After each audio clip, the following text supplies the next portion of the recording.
अन्नदाता, पग पग पर है संग तुम्हारे अन्नदाता। लहू किसानों का बन के पसीना सींचता है धरती का सीना। मेहनत का तेरी हक दिलवाने, नई तकनीक नई खोज बताने। पशुधन को गुणवान बनाना, पौध सुरक्षा को सिखलाना, खेती के सब गुर समझाने, भारत का सरताज बनाने। आठों पहर है संग तुम्हारे अन्नदाता, अन्नदाता। नमस्कार, मैं हूं कात्यायनी चतुर्वेदी और आप सभी दर्शकों का अन्नदाता कार्यक्रम में बहुत स्वागत करती हूं। हर रोज की तरह कार्यक्रम में लेकर आई हूं खेती बाड़ी से जुड़ी हुई बहुत सारी लाभकारी जानकारियां। तो फिर चलिए देखते हैं सबसे पहले क्या है विशेष आज के कार्यक्रम में आपके लिए। दुधारू पशुओं में थनैला रोग के कारण लक्षण और इसका निदान। प्रोट्रे में नर्सरी तैयार करने की तकनीक और इसके लाभ।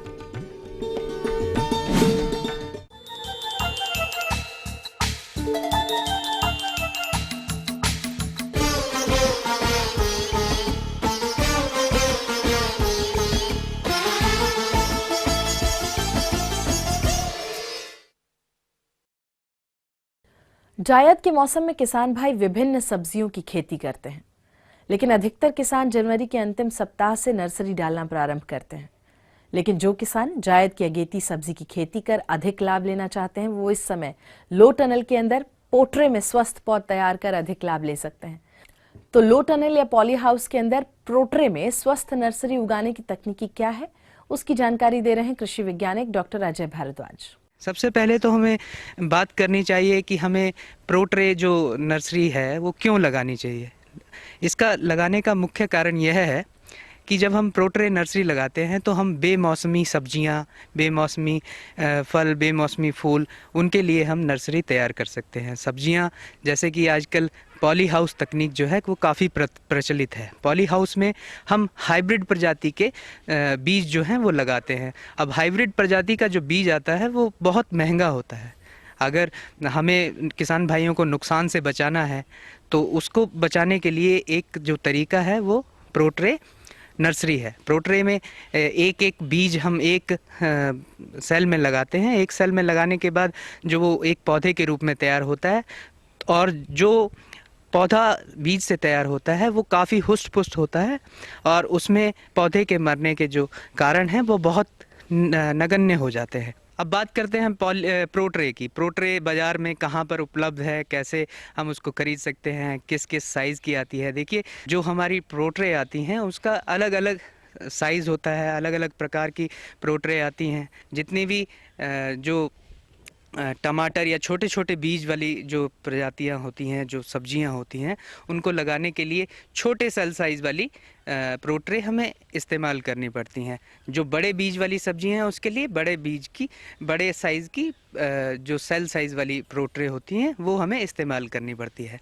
खीरे के लिए देखा गया है सामान्य रूप से हम 1.5 से 4 इंच वाले सेल साइज़ की प्रोट्रे का इस्तेमाल हम करते हैं। ऐसे ही टमाटर, बैंगन और शिमला मिर्च, इसके लिए हम थोड़े से छोटे, यानी अगर जो हम बात करें कि टमाटर के लिए 3 इंच वाली सेल साइज़ वाली, और अगर शिमला मिर्च और खीरे की बात करें तो 2 इंच सेल साइज़ वाली प्रोट्रे का हम इस्तेमाल करते हैं। अब एक प्रोट्रे में कितने छिद्र होते हैं वो अलग अलग कंपनियों के हिसाब से, अलग अलग जो निर्माता हैं वो अलग अलग हिसाब से उसको तैयार करते हैं। कई जो छोटे छिद्र वाली जो प्रोट्रे आती हैं, जो प्लास्टिक ट्रे जिनको हम बोलते हैं, उनका जो साइज़ होता है वो लगभग 50 होता है या 98 होता है। अलग अलग 101 की आती है, 90 छिद्र वाली भी प्रोट्रे आती हैं। प्रोट्रे का दूसरा फ़ायदा यह भी होता है कि जहाँ पर किसी को ले जाना चाहते हैं, एक क्षेत्र से दूसरे क्षेत्र में भी प्रोट्रे ले जाना चाहते हैं, तो वो भी बहुत आसान हो जाता है। आप प्लास्टिक की प्रोट्रे हैं, उनको आप गाड़ियों में रखकर एक जगह से दूसरी जगह तक ले जा सकते हैं। हम प्रोट्रे यूज़ करते हैं, उसका लगभग कीमत 50 से 60 रुपये प्रति प्रोट्रे हमें कीमत चुकानी पड़ती है। बात करते हैं कि नर्सरी में जैसे प्रोट्रे है उसमें किसान भाई कैसे लगाएंगे, कैसे करेंगे। कई तरह के माध्यम आते हैं जो आप प्रोट्रे में डाल सकते हैं। तो हम जो यहाँ इस्तेमाल करते हैं उसके अंदर कोकोपीट, जो नारियल की भूसी होती है, उसको इस्तेमाल करते हैं। और उसके साथ जो हमारे पास केंचुआ खाद होती है जिसको हम इस्तेमाल करते हैं, 1:1, यानी दोनों को एक एक भाग मिलाकर उसको एक मिश्रण तैयार किया जाता है। उस मिश्रण को प्रोट्रे में भरा जाता है। उस प्रोट्रे को भरने के बाद उसके अंदर एक एक बीज हर एक छिद्र में डाला जाता है। उस छिद्र में डालने के बाद उसको थोड़ा सा पानी से सींचा जाता है और फिर अनुकूल वातावरण में वो प्रोट्रे में सीड डालकर उसको रख देते हैं। और फसल के हिसाब से बीजों के जमने का समय अलग अलग हो। एक बात ध्यान रखने वाली ये होती है कि बीज डालने के बाद हल्की सी सिंचाई आपको प्रोट्रे की करनी पड़ेगी। सिंचाई के बाद 1 से 2 दिन बाद हमें ये देखना पड़ता है कि जैसे ही रोए आ जाते हैं बीज से, एक से 2 दिन में खीरे में दूसरे या तीसरे दिन में है, यानी जर्मिनेट कर रहा है। जो भी हमारी प्रोट्रे है उसको ठीक ढंग से हमें पानी देना चाहिए। रोज पानी देने के बाद मुख्य फील्ड में जब हम उसको प्रत्यारोपित करते हैं या रोपाई करते हैं, मुख्य फील्ड में रोपाई करने से पहले उसको ठीक तरह से हमें हार्डन करना पड़ेगा। हार्डन का मतलब होता है जैसे टमाटर, मिर्च वगैरह। तो इनको हार्डन करने का एक तरीका ये भी है कि आप जब आप प्रत्यारोपित करने वाले हैं, मान लीजिए आप परसों उसको प्रत्यारोपित करने वाले हैं, तो उससे 3 से 4 दिन पहले उसको पानी देना रोक देना होता है। तो ऐसा करने से जब हम पानी रोक देते हैं तो वो जो हमारी जो सीडलिंग है वो हार्डन हो जाती है। तो प्रोट्रे में सबसे बड़ा फ़ायदा यही होता है कि आप पूरे के पूरे पौध को बिना उनकी जड़ों को नुकसान पहुंचाए हुए आप मुख्य खेत में प्रत्यारोपित कर सकते हैं। भाइयों को एक चीज़ और बताना चाहता हूं कि जो हम नर्सरी जो प्रोडक्शन है या नर्सरी का जो उत्पादन है उसको उपयोग में लाकर हम एक बहुत अच्छा रोज़गार भी पैदा कर सकते हैं। उसको रोज़गार या व्यवसाय के रूप में इसको अपने जीवन में ला सकते हैं। जी हाँ, तो ये थी कुछ उपयोगी जानकारियां। यहाँ पर एक बहुत छोटे से ब्रेक के लिए रुकेंगे, जल्द लौटेंगे। दुधारू पशुओं में थनैला रोग के कारण लक्षण और इसका निदान।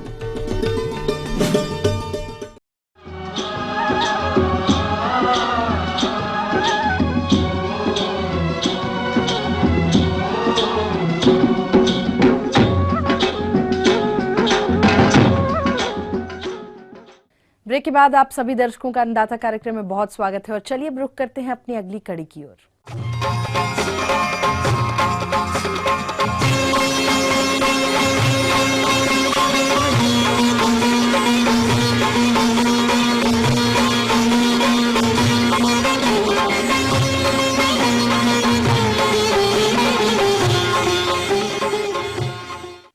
प्रदेश के बहुत सारे किसान भाई दुधारू पशुओं का पालन करते हैं, लेकिन उनकी उचित देखरेख के अभाव में पशु विभिन्न रोगों के चपेट में आ जाते हैं। इन रोगों में से एक है थनैला रोग, जो कि अधिक दूध देने वाले पशुओं में आमतौर पर देखा जाता है। इस रोग से ग्रसित पशु दूध देना बंद कर देता है। तो किसान भाइयों, दुधारू पशुओं में थनैला रोग के कारण, लक्षण और इसका निदान क्या है, चलिए जानते हैं बिहार पशु चिकित्सा महाविद्यालय जिला पटना के डॉक्टर सरोज कुमार से। आज हम लोग एक बहुत ही महत्वपूर्ण विषय पर बात करने जा रहे हैं, वो है दुधारू पशुओं में होने वाला थनैला रोग। ये थनैला रोग प्रायः जो अधिक दूध देने वाले पशु हैं, गाय भैंस, जैसे कि गाय में जो विदेशी नस्ल के खासकर जो पशु हैं, जैसे जर्सी है, होल्स्टीन फ्रिजियन है, करन स्विस है, ब्राउन स्विस है, तो ये विदेशी नस्ल के दुधारू पशुओं में ये थनैला रोग काफ़ी ज़्यादा होता है। और इस रोग के होने के लक्षण जानने बहुत ही आवश्यक है। किसान भाइयों, आइए सबसे पहले ये जान लें कि थनैला रोग आखिर है क्या। ये रोग विषाणु और फफूंदी द्वारा होता है। इस रोग के कारण पशुओं के थनों में सूजन आ जाती है और साथ ही रोग की तीव्रता होने पर पशुओं के थनों से दूध दोहते समय दही के जैसे छिचड़े और कभी कभी तो खून भी आने लगता है और पशु का दूध दोहते समय उसे काफी दर्द होता है, जिसके कारण वो आसानी से दूध नहीं दोहने देता। आइए अब जानते हैं कि आखिर ये रोग पशुओं को कैसे होता है और इसे आप कैसे पहचानेंगे। दरअसल ये बीमारी जो है स्ट्रेप्टोकोकस और स्टाफाइलोकोकस नाम का जीवाणु के द्वारा मुख्यतः होता है, परंतु आगे चलकर इसमें वायरस और फंगस भी लग जाते हैं, जिसके कारण से काफ़ी खराब स्थिति हो जाती है। कई बार पशुओं का थन में से दूध आना हमेशा के लिए भी बंद हो जाता है। इस रोग का मुख्य कारण जो होता है गंदे हाथों से दूध को दूहना और गलत तरीके से दूध निकालना, जिसमें कि अंगूठा लगाकर दूध निकालना एक बहुत ही महत्वपूर्ण कारण है। अंगूठा लगाकर दूध निकालने से पशु के बाट में जो है गांठ पड़ जाती है और आगे चल के ये थनैला का रूप ले लेता है। ये रोग दरअसल दो रूप में होता है, एक एक्यूट फॉर्म यानी तीव्र रूप में, जिसमें कि पशु के थन में अचानक से थन कड़ा हो जाता है। इसके अलावा पशु का अयन जो है कड़ा हो जाता है। जब हम उसे उठाते हैं दोनों हाथों से तो वो कड़ा महसूस होता है।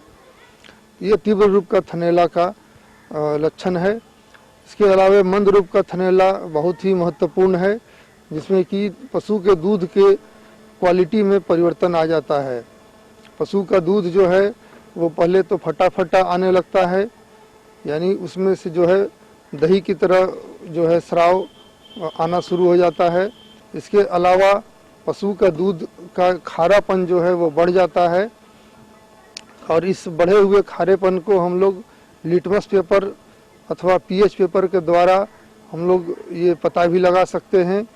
तो अगर पीएच वैल्यू 6.8 नॉर्मल होता है, अगर पीएच वैल्यू इससे ज़्यादा है 7 या उसके ऊपर है तो इसका मतलब पशु के थन में थनैला का असर है।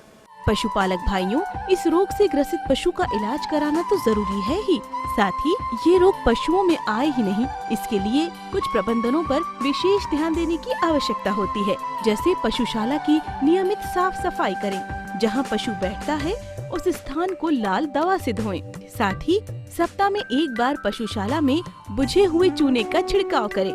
दूध दोहने की चुटकी विधि को अपनाएं। दूध दोहने से पूर्व हाथों को अच्छी तरह से धोएं। इतना करने के बावजूद यदि पशु में ये रोग आ जाए तो इसका इलाज आप कैसे करेंगे, आइए जानते हैं।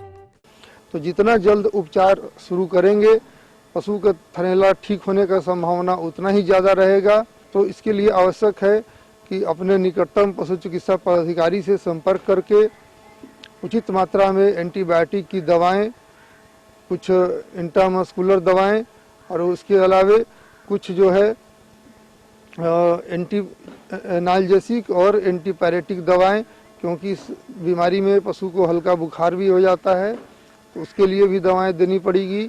और साथ ही साथ पशु के बाट में भी सीधे औषधि प्रवेश कराया जाता है। बहुत सारे ट्रेड नेम से मार्केट में उपलब्ध हैं।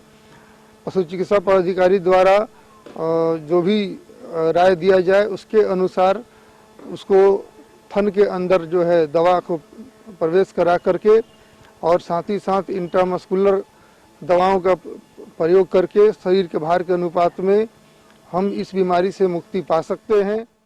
तो आगे और भी कुछ रोचक जानकारियां आपके लिए हैं, लेकिन यहाँ एक छोटे से ब्रेक के लिए रुकेंगे, जल्द होंगे हाजिर।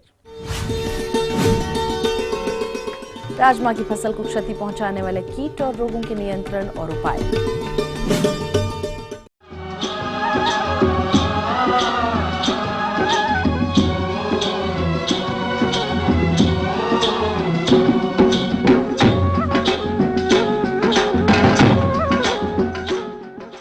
ब्रेक के बाद आपका एक बार फिर से बहुत स्वागत है अन्नदाता कार्यक्रम में। बढ़ते हैं अपनी अगली प्रस्तुति की ओर।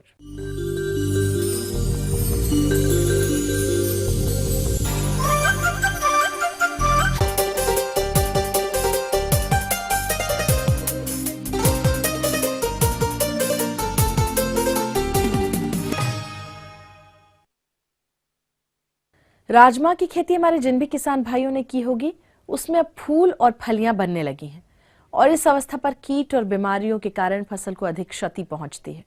इसलिए इन रोग और कीटों का समय से नियंत्रण करने के लिए कौन कौन से उपाय करें, चलिए जानते हैं कृषि वैज्ञानिक डॉक्टर M.R. डबास से।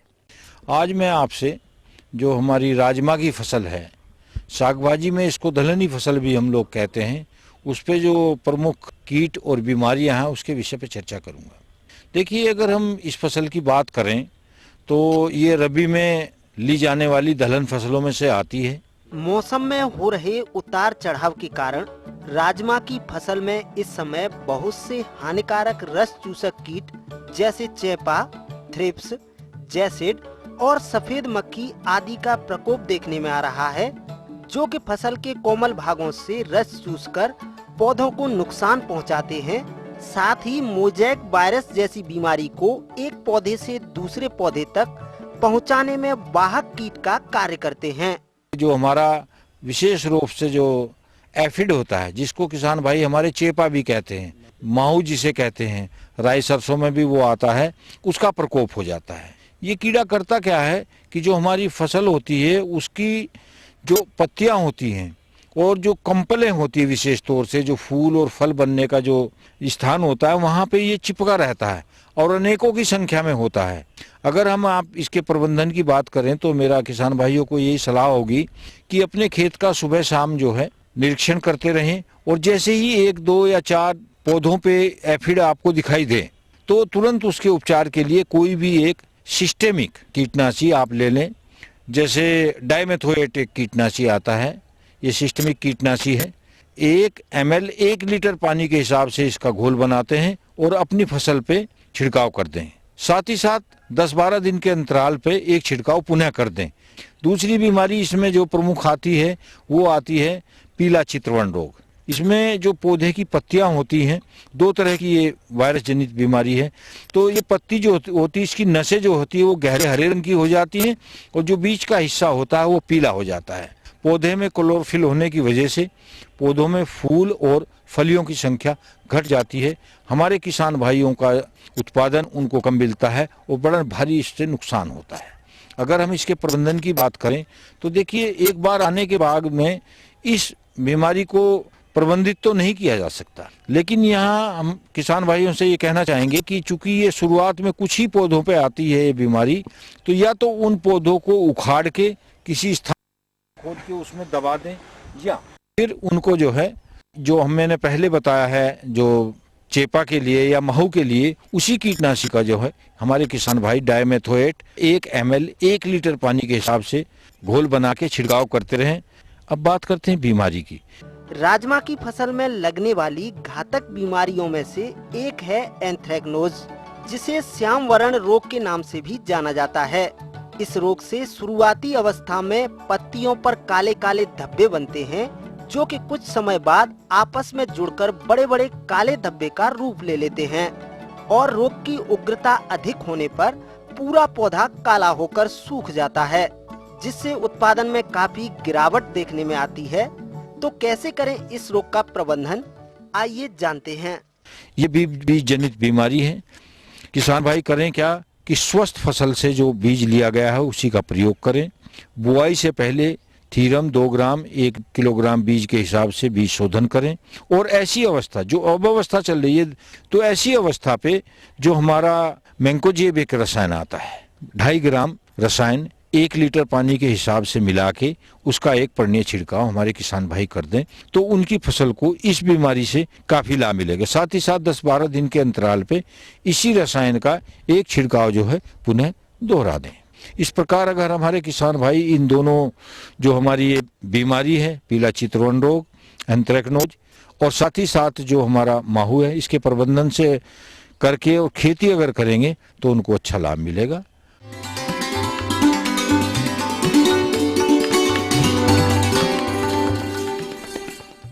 अन्नदाता हेल्पलाइन निशुल्क फोन संपर्क सेवा के माध्यम से आपके द्वारा पूछी गई समस्याओं में से 1 या 2 महत्वपूर्ण समस्याओं को हम अपने कार्यक्रम में जरूर शामिल करते हैं, और इसी के तहत आज की चयनित समस्या और उसका जवाब इस प्रकार है।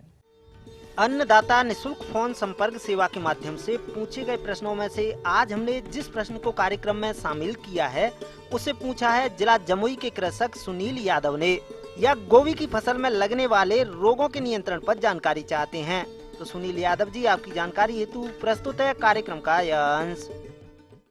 ये रोग गलका है। गलने से मौसम जैसे परिवर्तन, ह्यूमिडिटी चेंज होता है, तो ये रोग जो है फफूंद बहुत सारे अटैक करते हैं उसके ऊपर। ये टेम्परेचर और ह्यूमिडिटी फ्लैक्चुएशन के कारण ये रोग आता है।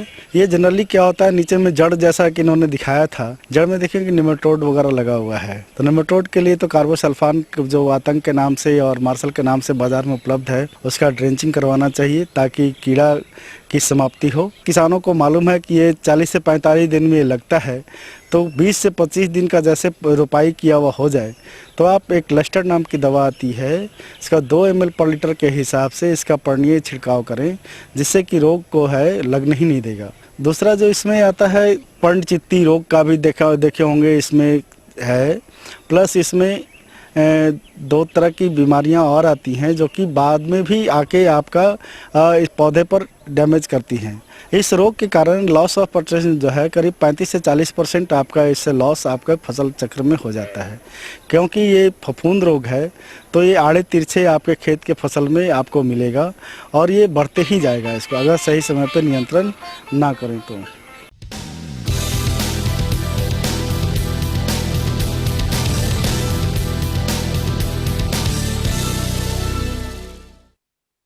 तो राज्य की विभिन्न मंडियों में कृषि उत्पादों के चढ़ते और उतरते बाजार भाव की संक्षिप्त जानकारी इस प्रकार है।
और चलिए अब देखते हैं कल दिखाए जाने वाले कार्यक्रम की मुख्य झलकियां। मिर्च की फसल को हानि पहुंचाने वाले कीट और उनका नियंत्रण। अच्छे पैदावार हेतु गन्ना की फसल में किए जाने वाले आवश्यक कार्य। हम ये उम्मीद करते हैं कि आज का कार्यक्रम आप सभी दर्शकों के लिए बेहद उपयोगी रहा होगा। किसान भाई और अन्नदाता आपकी सेवा के लिए संकल्परत है और इसी लिए कृषि संबंधित समस्या एवं सुझावों के लिए आप हमें इस पते पर संपर्क भी कर सकते हैं। प्रोड्यूसर अन्नदाता ETV Bihar Jharkhand, Ramoji film city Hyderabad 501512। साथ ही आप हमें ईमेल भी कर सकते हैं। हमारा ईमेल एड्रेस है annadatabihar@etv.co.in। और इसके अतिरिक्त आप हमें निःशुल्क हेल्पलाइन नंबर 180010845999 पर सोमवार से शनिवार के बीच में सुबह 10 बजे से शाम 4 बजे के बीच कभी भी संपर्क कर सकते हैं। फिलहाल अन्नदाता की पूरी टीम को दीजिए इजाजत। कल फिर इसी समय आपसे होगी मुलाकात कृषि संबंधित कुछ और रोचक महत्वपूर्ण जानकारियों के साथ। तब तक के लिए नमस्कार।